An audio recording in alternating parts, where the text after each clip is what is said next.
నా పరిస్థితి చాలా హోప్లెస్గా ఉంది, నిరీక్షణ లేకుండా ఉంది. నేనేం చేయాలి? ఎటు చూసినా నా పక్షంగా ఎవ్వరు లేరు అనిపిస్తుంది. నేనేం చేయాలి? నా పక్షంగా మాట్లాడేవారు లేరు, నా పక్షంగా ధైర్యం చెప్పేవారు లేరు, నా పక్షంగా ఉండి నన్ను ఆదరించేవారు ఎవరు లేరు. నాకు మైండ్ పనిచేయట్లేదు. I'm literally numb. నాకు వస్తున్న ఈ పెయిన్కి నాకు ఇంకేం చేయాలో కూడా తోచట్లేదు. అంటే నీవు నేను కూడా ఏం చేయాలంటే, ఒకవేళ ఆ పరిస్థితిలో ఉంటే దావీదు చేసిన పనే చేయాలి. దావీదు స్ట్రైట్గా దేవుని వైపు చూశాడండి. దేవుడైన యెహోవాను బట్టి ఇటు చూసినా రాళ్ళు పట్టుకోవడానికి, రాళ్ళు రువ్వడానికి రెడీగా ఉన్నారు. ఇటు ఇటు ఇటు అటు.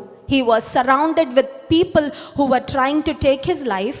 తన ప్రాణం తీయడానికి కాసుకొని ఉన్న ప్రజలు చుట్టూ ఉన్నారు. దావీదు ఎవ్వరిని చూడట్లే.